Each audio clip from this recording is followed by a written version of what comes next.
Good morning guys, grab सम पिप्स में आज new video के साथ 16 अक्टूबर है, वेडनेसडे का दिन है। गोल्ड का एनालिसिस करते हैं, देखते हैं आज हमें क्या अपॉर्चुनिटी मिल सकती है।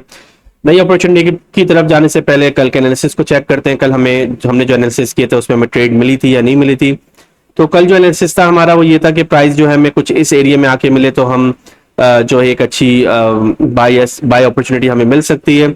तो प्राइस देखिए हमारे एरिया में ही आई है। एरिया में आने के बाद इसने लिक्विडिटी भी स्वीप की है। स्वीप करने के बाद हम जो देखते हैं वो चेंज ऑफ करेक्टर देखते हैं। तो मार्केट ने चेंज ऑफ करेक्टर भी दिया और चेंज ऑफ करेक्टर देने के बाद हम जो है एफईजी को मार्क करते हैं। तो हमारी जो एफईजी थी वो यहाँ पे दो तीन बन रही थी। एक हमारी ये एफईजी थी और उसके बाद जो है हमारी एक ये एफईजी थी, क्योंकि ये ऑलरेडी जो है मिटिगेटेड है।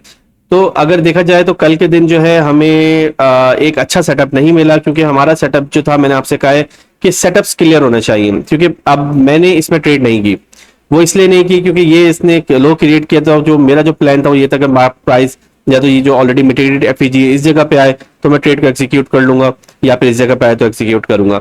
और उसका रीजन ये था कि यहाँ पे भी अगर मैं यहाँ पे आती एग्जीक्यूट करता तो एसएल मेरा जो था वो इतना बड़ा नहीं बन रहा था। यहाँ पे जो था एसएल बहुत ही बड़ा बन रहा था।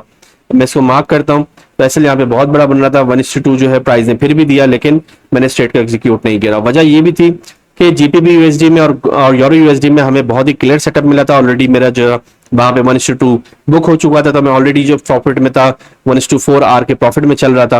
तो मुझे फिर ये एक सेटअप पे एंटर होने की जरूरत नहीं थी, क्योंकि ये सेटअप क्लियर नहीं है।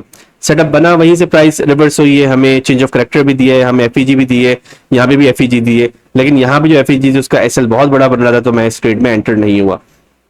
यानी मैं एनालिसिस के हिसाब से देखा जाए तो प्राइस एग्जैक्टली सेम जगह से हमारे रिवर्स हुई है और एक हमें बहुत ही अच्छा टारगेट दिया है। तो अब देख चलते हैं आज की सेटअप की तरफ, देखते हैं आज हमें क्या अपॉर्चुनिटी मिल सकती है।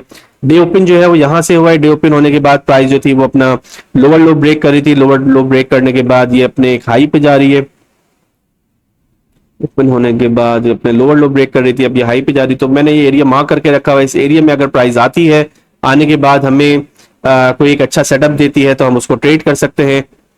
देखिए सेटअप अगेन वही है कि अगर हमें कोई क्लियर सेटअप मिलेगा तो हम उसको ट्रेड करेंगे, क्लियर सेटअप नहीं मिलेगा तो हम नहीं ट्रेड करेंगे। तो यहाँ पे आके हमें कोई इस तरह का क्लियर सेटअप मिलता है तो ठीक है। यहाँ पे अभी फिलहाल प्राइस इस एरिया में, लेकिन यहाँ पे जो इसका स्ट्रक्चर चेंज पड़ा हुआ है वो ये पड़ा हुआ है, तो ये तो बहुत ही दूर है। तो ये अगर चेंज होता है तो यहाँ पे अगर प्राइस दोबारा हमें कोई एफईजी की रेट करती है तो हम उसको ट्रेड कर सकते हैं। लेकिन फिलहाल मुझे लगता है कि शायद ये वापस जाए, दोबारा से लिक्विडिटी को स्वीप करें। स्वीप करने के बाद हमें कोई सेटअप बनाए तो ठीक है। अदरवाइज हमारे पास दो और पेयर्स भी हैं। यहाँ पे अगर क्लियर सेटअप नहीं मिलता, जरूरी नहीं है डेली हर पेयर में सेटअप मिले, नहीं मिलता तो हमारे पास और भी पेयर्स हम उसको भी देख सकते हैं।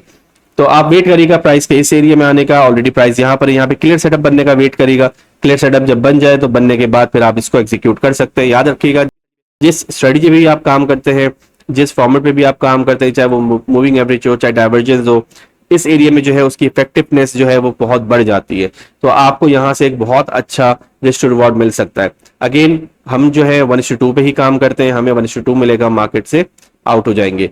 तो गोल्ड का एनालिसिस ये था। अब तक के लिए इतना ही, मिलते हैं नेक्स्ट वीडियो में।